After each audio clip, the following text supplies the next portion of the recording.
Justice A.M. Ahmedi, former Chief Justice of India, Mr. Hawk, Vice Chancellor of this university, distinguished guests, ladies and gentlemen present, and my dear students of the university. I deem it a proud privilege to have this opportunity to associate myself with this function. I thank the organizers for giving me this opportunity to present my views on one of the topics selected. Before the August gathering of law of man, I will not speak more because I will have to speak in the seminar in the topics. So thank you very much.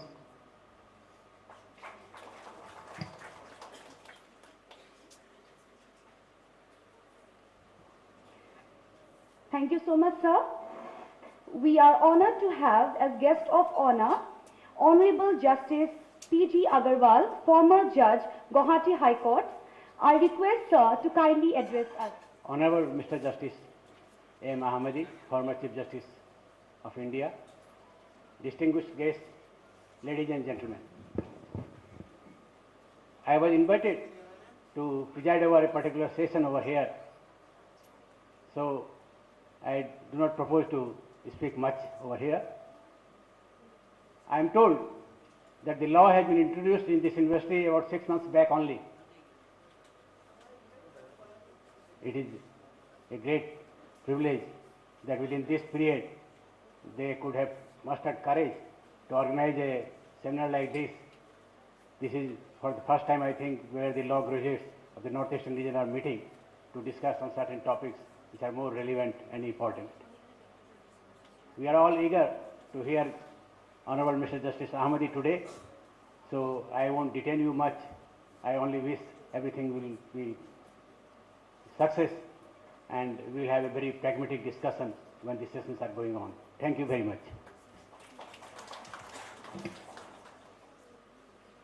Thank you so much, sir. I now request Shri M. Hawk, Honorable Chancellor, University of Science and Technology, Meghalaya, and Chairman ERDF, to kindly address us. A very good morning to everyone. The chief guest of this great function, the former Chief Justice of India, Justice Ahmedi sir, Justice Fukan sir, Justice Agarwal sir, Professor Barpatra Gohai sir, our Provice Chancellor Dr. R.K. Sharma, Dr. Tripathi sir, and so many other dignitaries from different institutions, from universities, and most importantly, the beautiful face of legal students from different institutions. You have flourished this very much conceptual function we have organized. I must congratulate University School of Law and Research for organizing this function, a very infant department in a very infant university. Just we are going to complete 4 years of inception of our university, and University School of Law and Research just we have introduced in the last academic session, and we have very few number of students, but they are very smart, and I hope we have to inculcate the smart activities, and it becomes the regular activity of ERD Foundation, and personally it becomes my habit to connect the people.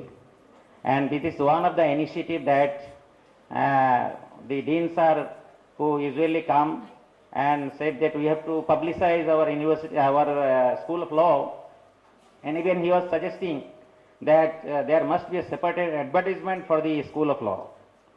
Then I have given this idea that do action, then you will be introduced to the people. And we know the activists, activists are familiar to everywhere because they are active and they do action. So we want to make the University School of Law as an active department, and we have to connect all the fraternity from legal practice, from the judiciary, students, activists, and other kind of stakeholders, so that something can be find out from this kind of activity and from such kind of conclave. I hope this will be an initiative, and in the coming days, already I have spoken to Honorable Vice Chancellor of National Law University that we will join together and will provide such kind of platform for the students, that so that they will be understanding the real world and they can understand that what we have to do. Because usually students, they join, some of the more than 50% students, they join with a depression in the law. Okay, I am not getting opportunity in any other kind of courses. Okay, this last option is the law. It is not like that. So many kind of, every organization, small to big, every organization they need to, nowadays they need a legal officer. And you must know so many things which is out of the book, and you have to acquire such kind of knowledge. This is the main purpose. I think so many dignitaries, they have joined today and they are assembled today. I hope they will give you a very good guidance for your future career, and this is our sole purpose, that students must be guided, motivated, and they must be knowing before the completion of the course that what I have to do, what will be the next. This is our main purpose. I, on behalf of my Vice Chancellor who went there in his hometown for a wedding ceremony, I welcome everyone, and especially Justice Ahmedi sir, and this particular stage of his life who agreed to come in a university which is against a hillock. If the youngers, if you make a round in our campus, then you will be thirsty and you will ask for a lunch or dinner, something like this.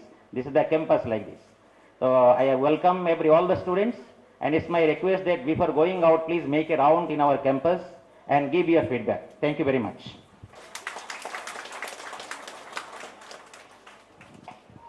Thank you so much, sir. I would now like to request our Chief Guest, Honorable Justice A.M. Ahmedi sir, to kindly deliver the keynote address.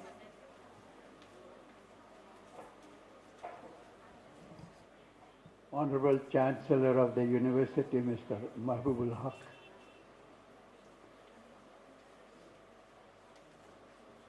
Honorable Vice Chancellor in absentia, Honorable retired judges of the Guwahati High Court,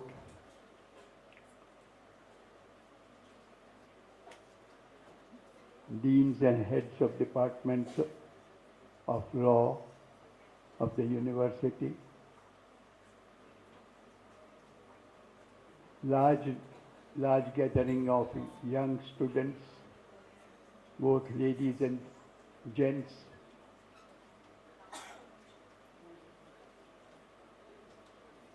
I am deeply grateful to the Chancellor and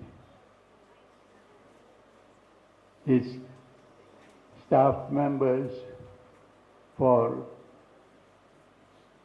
having invited me to this gathering.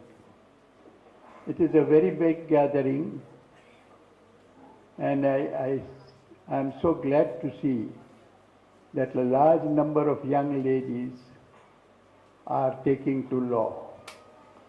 I am reminded of an incident when I was the visitor of the Bangalore Law School, National Law School, and giving away awards and prizes. The first one went to a young gentleman whom I later invited to be my law clerk. And thereafter, a series of medals and awards went to ladies. And the last one again went to a gentleman. At that time I remarked that I am happy that the gents have yet hold on the locomotive and the guard compartment, whereas all the rakes have gone to the ladies. So ladies are taking interest in law, and particularly after the 5-year national law schools came up in the country, all the more. The gents have a competition from them, a healthy one for that matter, and I'm sure they will try to put in their best also. Law is generally stated to be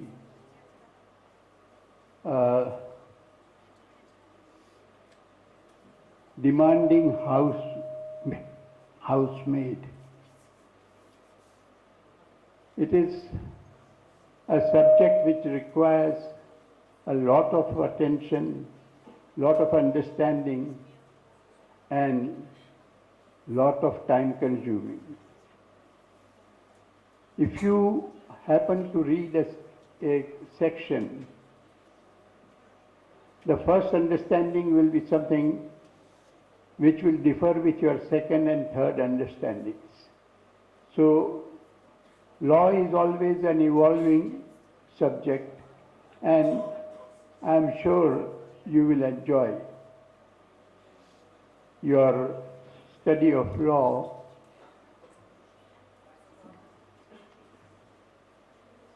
Recently, when the question of appointment of judges to higher judiciary was in the limelight, the first judgment which was delivered earlier, which brought in the collegium system, I must candidly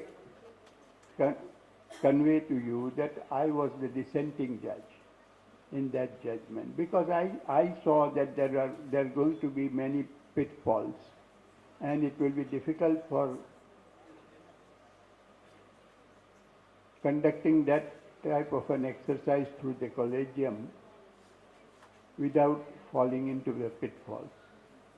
Anyway, that system went on, and there were different views that it is not functioning properly. It requires to be remodeled, and that is where the executive jumped in. They brought in a new procedure to establish how to select judges, and that was found to be more executive oriented. And therefore, when the hearing was going on, there was a fairly good discussion on whether it is a system where there will be a lot of interference by the executive. Various, views were expressed in the newspapers, and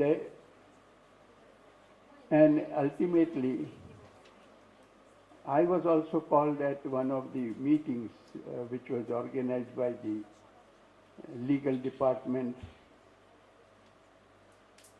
and I had at that time stated that you cannot touch the basic feature of the Constitution. Now, we must understand that we have a Constitution of which we should be very proud. Dr. Ambedkar, who was from Baroda in Gujarat, and he had gone through very difficult times. But for the support that the Maharaja gave him, perhaps he would not have made it to the level he could. And it was for him a great honor to be on the drafting committee of the Constitution. The draft that he presented was discussed at the Constituent Assembly threadbare, and every article of the draft Constitution carried had a fairly good discussion. before it became a part of the Constitution. I would commend to all the professors and young students, if you can devote half an hour's time every day to read the Constituent Assembly debates, you will see the way in which the draft articles were structured. Now, very often we are told by the executive that this is a matter which Parliament has cleared. How do you interfere with it? That has been a tenor of some utterances made by the executive. The executive forgets that the power of judicial review is given to the judges under the Constitution itself. Therefore, when judicial review power is given, it's not that judges have usurped that power, it is given by the Constitution. And if that is so, the judges have to look into whether legislation brought in is consistent with the Constitution or defeats the Constitution. If it is interference with the Constitution, the judges will strike it down. So this power of judicial review is a very important power, and it keeps the Constitution unblemished. The power to amend the Constitution also under Article 366 is also a power with a limitation, that you cannot tinker with the basic structure of the Constitution. Judicial independence is a part of the basic structure of the Constitution, and you cannot interfere with it. That is inherent in the Constitution itself. So it is not that the judiciary has usurped that power.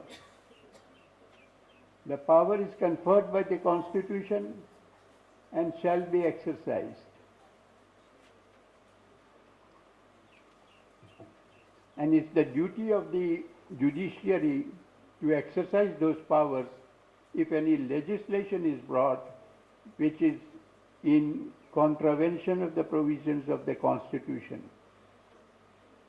Judicial independence is not something which has sprung up suddenly. The Constitution also makes it clear that within a certain time, executive and judiciary will be separated. So that provision has established that the function of the judiciary is totally separate from that of the executive. Now, there may be cases, I am not saying, because these are subjective matters, there may be cases where judiciary oversteps. But there is a mechanism within the Constitution to correct that overstepping.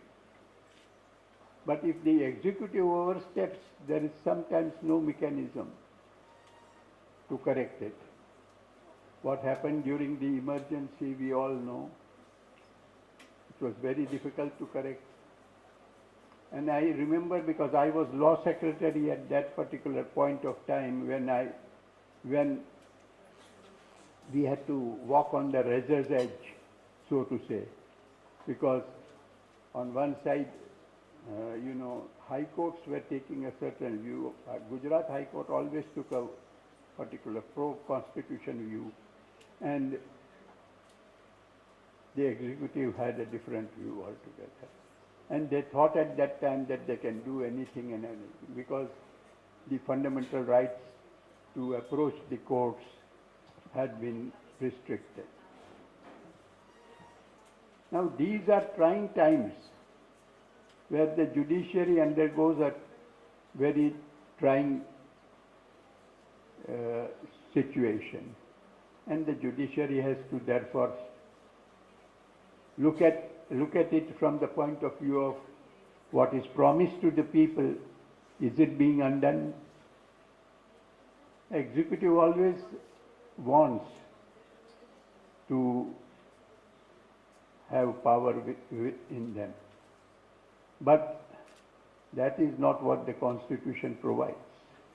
So understanding the Constitution is a very important thing, how you understand it.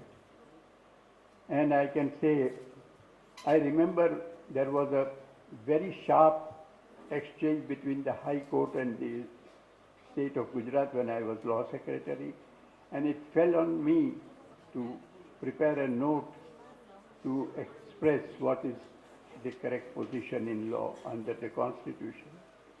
I prepared a draft and circulated it.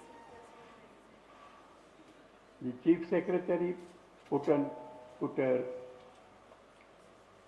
sort of a dissenting note sidelining a particular expression of my view. It went to the advisor. Mr. Sareen was our advisor at that time, a very competent man. He put it in his inimitable style. He said, "We are supposed to put the Dhobi mark." Now that is how ICS people used to, express themselves, not to go into details. But then he called me and he said, "I would like you to obtain in your own interest, obtain the view of the Advocate General." I told him, "Sir, the Advocate General is not nowadays available because he is busy with the Narmada Tribunal, so he most of the time is living in Delhi." He said, "Doesn't matter, you do one thing," because there was a procedure to get his opinion. You had to prepare a brief and various other things. So he said, "Don't worry, you send this file to him. I will speak to him." I sent the file. And I also note that the High Court Chief Justice has said, I'm not going to wait beyond 15 days. So do what you want to do. So the file went to him, and I had spoken to him that we have to do it in a hurry. After some time, I received a call from him asking me to see him in Delhi. So I thought he wants to perhaps discuss something. I went to Delhi, met him, and instead of discussing anything about it, he first said, "Let's have a bowl of soup."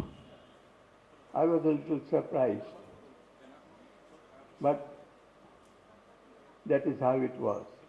He said, "I have called you to compliment you on the note." I said, "May I take it that you agree with it?" He said, "I agree 101%. I said, "May I jot down on the file?" He said, "Yes, you can.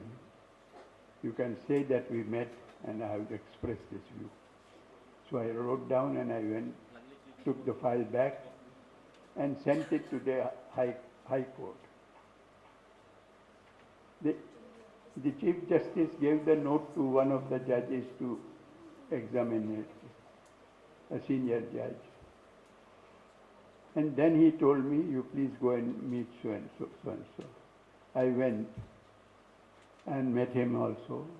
There was a little discussion, but ultimately he agreed with it. So again, it went to another senior judge of there to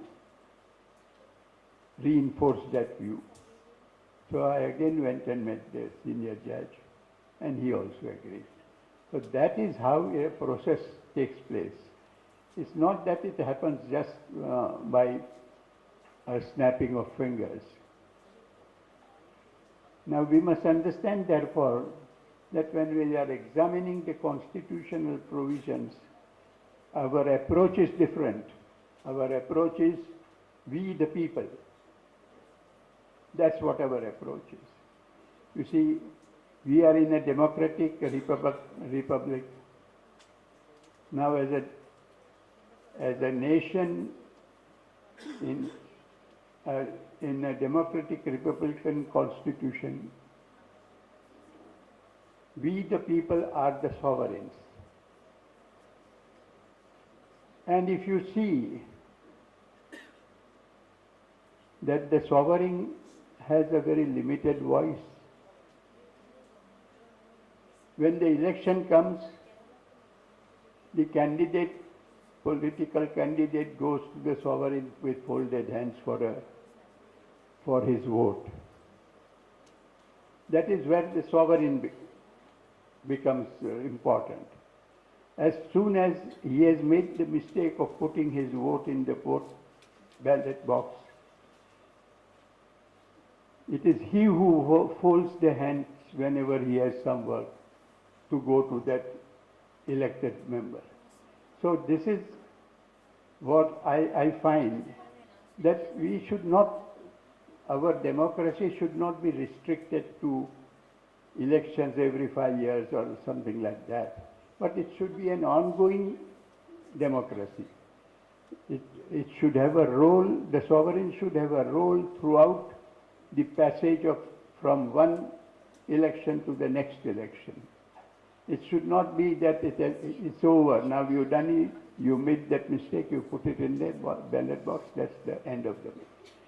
I have therefore always said, I am not saying it for the first time, I always said that democracy should not be a limited democracy, a one-time democracy, but it should be an ongoing democracy where throughout the democratic process goes on in parliament or outside the parliament, somehow there should be the role for the sovereign. And just as you see now what is going on, what is the role of the sovereign in US elections? We hear it on BBC and CNN every day, how the process is working for the selection by the party, who shall be the party nominee.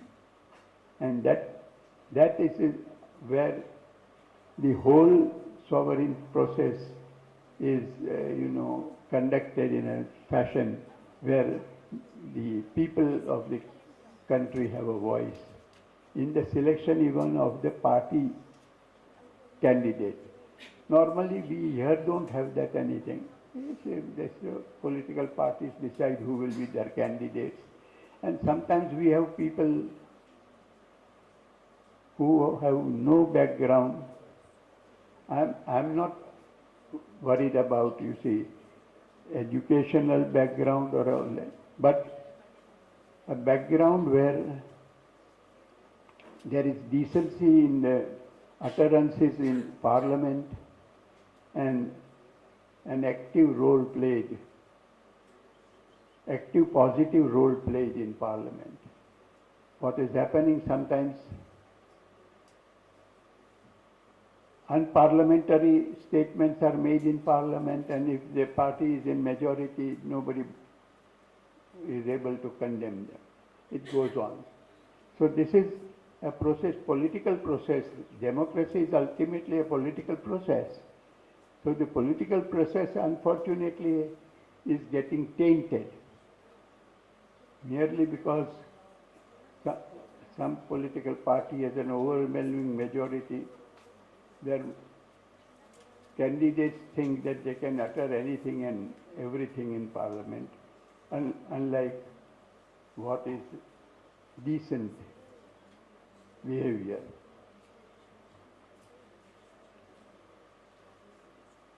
I remember just now one of the speakers mentioned that you do not get admission in any stream. Well, you always have the law open to you. Now this was what was paining me all the time. I made my first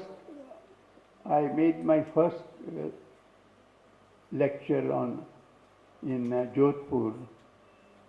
I had titled it Bridging the Cracks in Legal Education.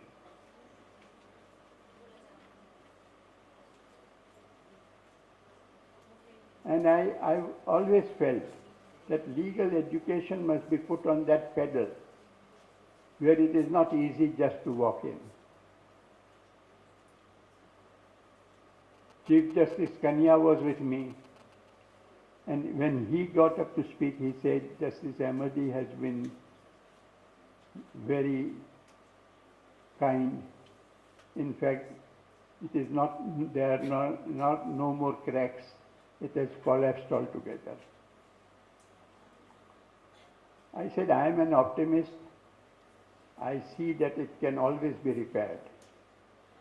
And I remember, you see, building good courtrooms and is all right. But I remembered the words of Chief Justice Berger of the United States. He one day said, wooden panels do not make a court. You need much more than that. Merely because you have decorated it with wooden panels, it doesn't become a court. A court is something different. It is an institution which has to pour life into the Constitution, into the laws. We are governed by the law, and it is the law that must prevail. So rule of law is what is important. If the rule of law is not prevalent, it will be a disaster. Sometimes there have been occasions where the rule of law is sacrificed. In a lighter vein, I was speaking at a function where trial judges were there, because I myself have been a trial judge. So the trial judges were there, and in those days there was a lot of some demand here, some demand there. And while in my address I said, you don't have to worry about TADA. So in those days, TADA was a law, one of the, you see, draconian laws, if I may say so. A series of them followed. When I then said, I mean traveling allowance and dearness allowance, you don't have to worry about that. And then they had a sigh of relief. I always felt, being a trial judge, I always felt that the trial judges at the lower level were not getting their due. For example, they were not provided with a proper library. Even bare texts were not given to them. And they were supposed to, dispense justice by borrowing books from senior lawyers. Senior lawyers who had a good library, they would provide. So those senior lawyers thought, people thought that he is taking books from them. I remember as a trial lawyer, I was arguing a constitutional provision before a trial judge. So a senior lawyer was opposing me. He said, now we are going to learn Constitution. I said, you have to learn Constitution. I'm sorry, in your days they were not teaching you the Constitution. You have to learn the Constitution. And of course, my point of view was negative. That happens but some few months later, the Supreme Court came up and expressed a view which I was expressing. I went to the learned judge and said, look, this is what it is. You may laugh us out because I was a junior member, but please make one thing very clear. Understand, as judges will sometimes be, I am one who thinks that junior lawyers never belittle them.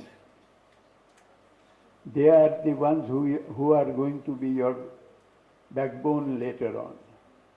So, just as in a democratic process also, we don't have to belittle people.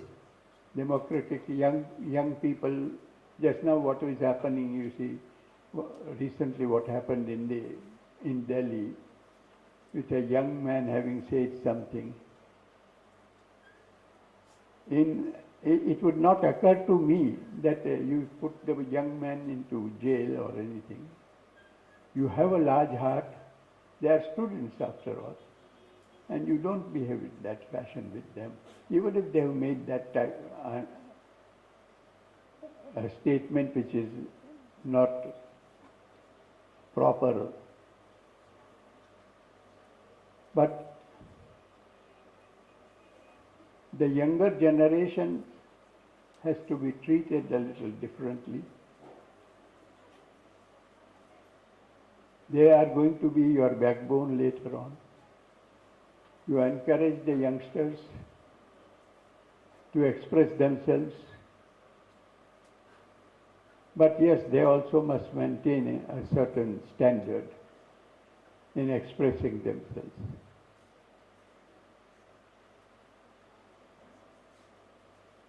So let us feel happy that Dr. Ambedkar has given us a constitution with fundamental rights.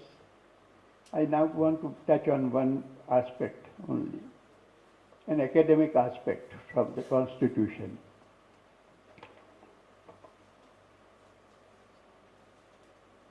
See, if you take up the constitution and part 3 of the constitution, which has fundamental rights, you will find that there are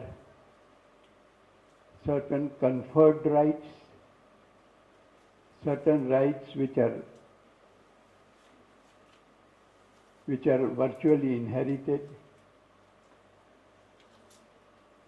and Article 32 of the Constitution is the only article which says that the jurisdiction conferred on the Supreme Court by Article 32 is, they use the word, is guaranteed. In none of the other articles is that word used. So when they say it is guaranteed, you have to look at it from a little different from the other fundamental rights, because it's not there in the other fundamental rights. The basic reason for this is that all other fundamental rights would become useless if there is no remedial measure provided. And Article 32 provides that remedial measure.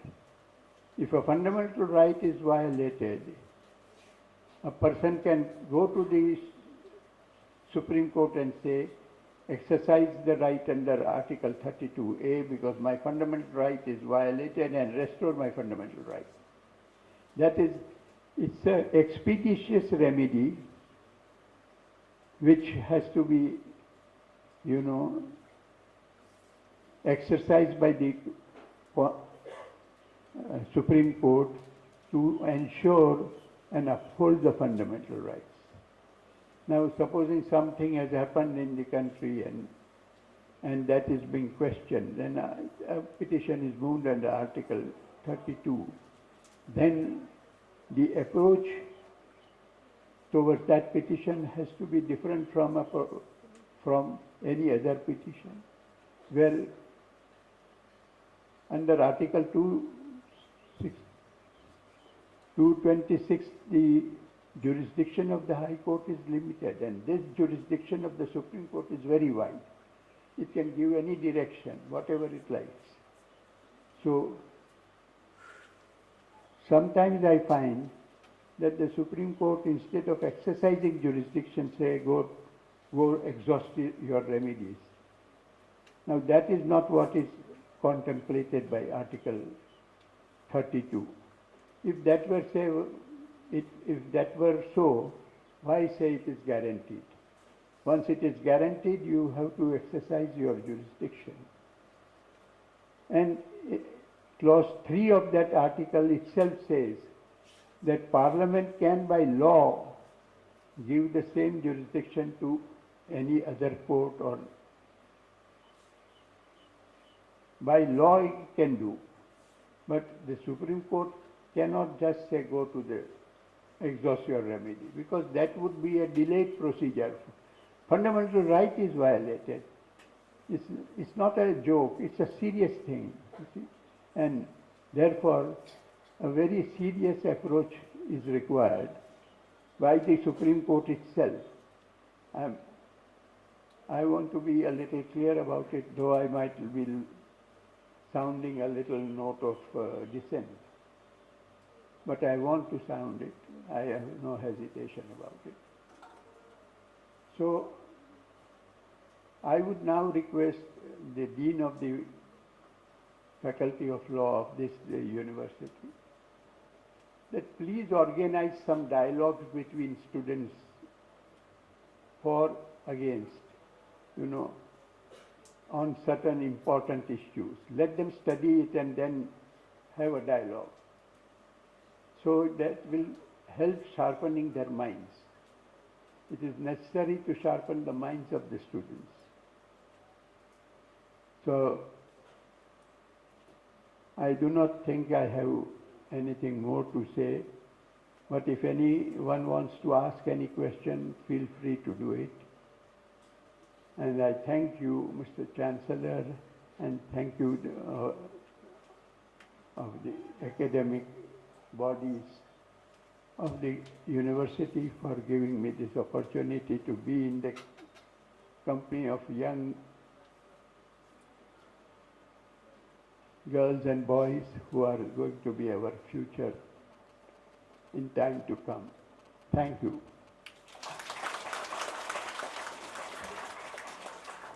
Us with valuable insights.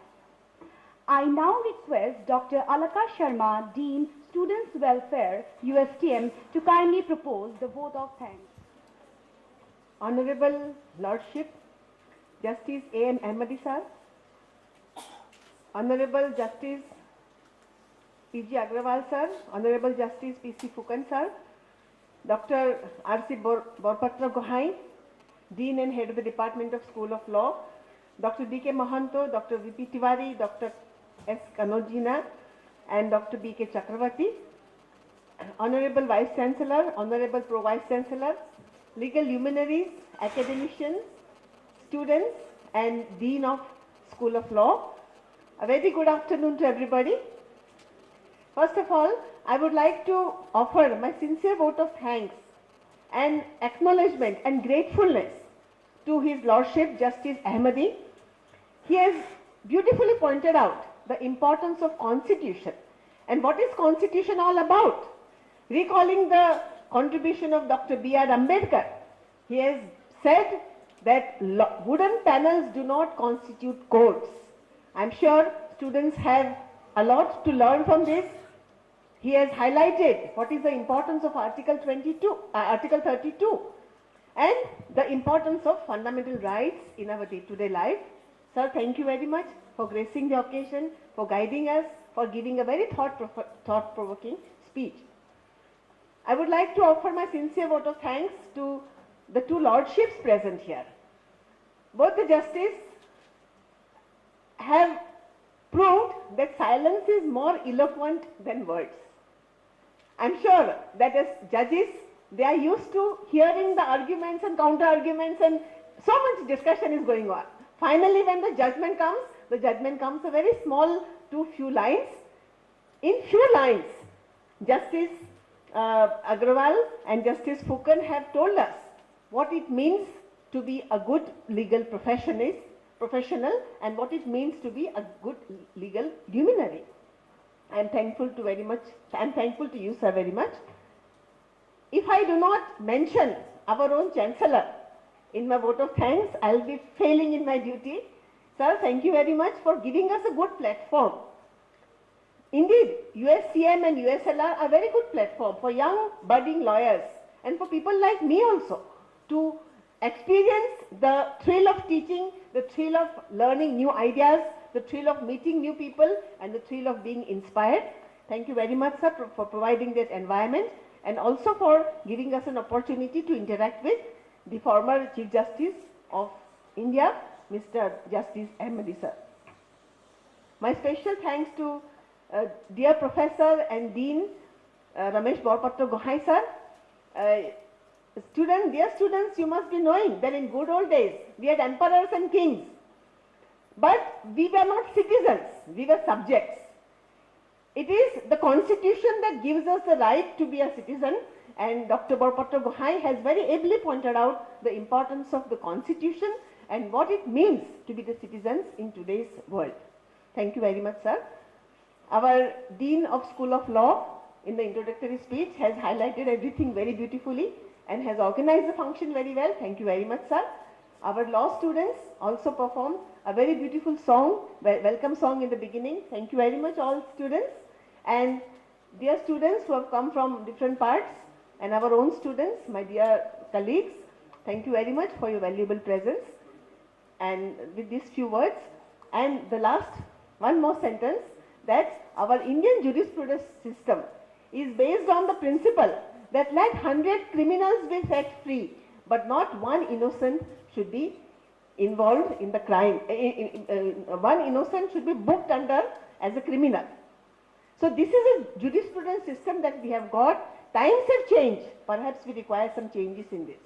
And the law has become very close to us.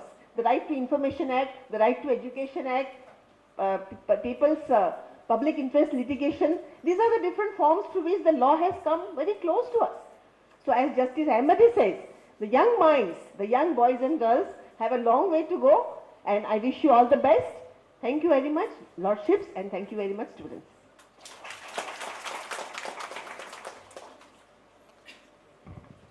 Just for information that we have participants from different colleges and including Guwahati University Law Department as well as National Law University.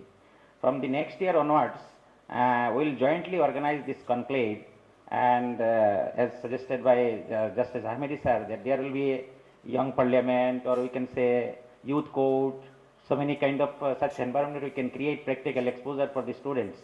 We organize such kind of function for the general graduates. Just we have concluded before few days, 3 days graduate congress for the students from different colleges.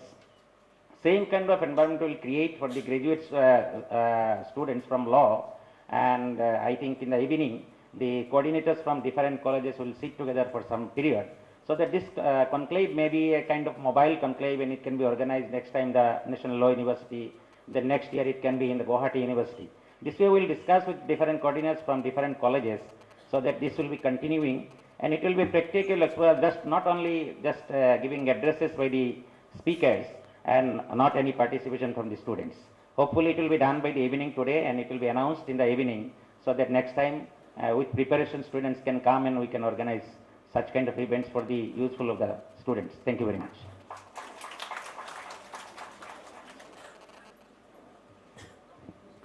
Thank you, sir. The inaugural session ends up here. Let us have a tea break for 10 minutes now. And after that, we will start the parallel technical sessions. The esteemed participants sitting in the conference hall will have the technical session here itself, and those participants sitting in the ground floor will have the technical session in hall number 2. Please be seated in your places, and we will provide you refreshment, and we will resume soon after 10 minutes.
Honorable Justice B.K. Sharma, former Judge, Guwahati High Court, respected Dr. V.P. Tiwari, Associate Professor, National Law University, Assam, all dignitaries, academicians, and esteemed participants, a very good afternoon to one and all. We are privileged and honored to have amongst us, as the chairperson of this session, one of the most eminent legal luminary of the nation, particularly of Assam, Honorable Justice Biplab Kumar Sharma sir, former Judge, Guwahati High Court. Apart from being an eminent constituent of the judicial fraternity, sir is also a true scholar. Sir has made invaluable contributions in the legal field, and his achievements serve as an exemplar to all of us in the legal profession. I now request Honorable Dean, University School of Law and Research, USTM, to kindly felicitate Sir.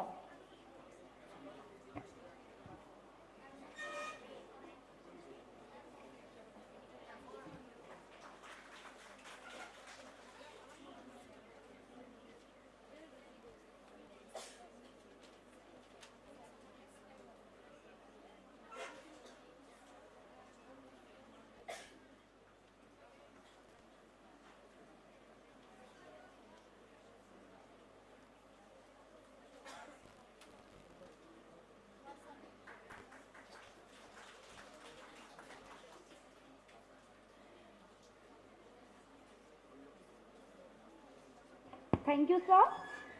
We are honored to have as an appointed speaker of this session, Dr. Vijay Pratap Tiwari, Associate Professor, National Law University, Assam. Dr. Tiwari has attended several national and international seminars, workshops, and conferences, and also published articles and research papers in various national and internationally reputed journals, and has also published 4 books. Sir is also a life member of various academic institutions. He has also delivered a number of talks as a resource person in various places, including Indian Institute of Public Administration, New Delhi, Directorate of Public Prosecution, Government of West Bengal, Kolkata, Rajasthan Police Academy, Jodhpur, etc. I now request our Honorable Chairperson of this session to kindly continue the session. Sir.